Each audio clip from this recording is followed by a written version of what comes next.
ये बयान खतरनाक है, गैर जिम्मेदाराना है और जो यूनिस के तहत सरकार है उसमें जो चरमपंथी गुट हैं उन्हें बांग्लादेश के हित का भी अंदाजा नहीं है और ये बातें भारत बांग्लादेश रिश्ते को और खराब करेगा। देखिए, मैं बताऊं, बांग्लादेश के जन्म की कहानी से वाकिफ हूं और उस इतिहास को भी पढ़ा और अपनी भूमिका को भी जानता हूं।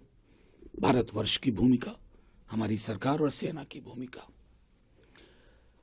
उस भूमिका के आलोक में, उस इतिहास के आलोक में अगर मैं हालिया घटनाक्रम को देखूं तो वो चिंता का सबब है।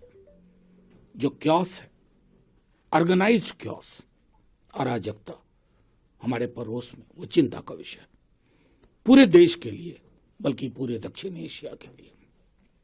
मेरा सिर्फ इतना मानना है कि उनका बयान, वो वहां की घरेलू राजनीति में भी है, शेख हसीना जी, लेकिन हमारी सरकार समय रहते वो जो डेवलपमेंट, जब तख्त पलट हुआ, हम कितना उसको समझ पाए थे, क्या प्रोएक्टिव इनिशिएटिव लिया था।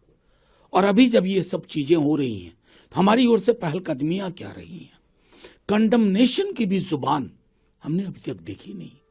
ये मैं अक्सर सोचता हूं, पूरी की पूरी डिप्लोमेसी को ऑप्टिक्स में इतना उलझा के रख दिया ना कि जटिल और गंभीर सवालों पर बोलना बंद कर दिया हमने।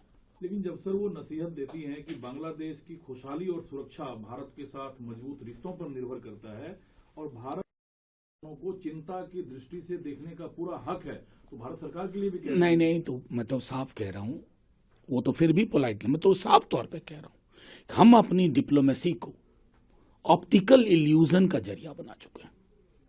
ऐसा नहीं होना चाहिए।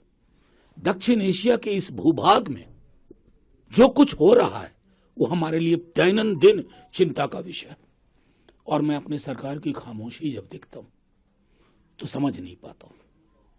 इतनी खामोश 71 वाली हमारी सरकार नहीं थी। युद्ध तो बाद में हुआ, लेकिन बहुत सारी पहलकदमियां पहले से ली गई। वंदे मातरम पर योगी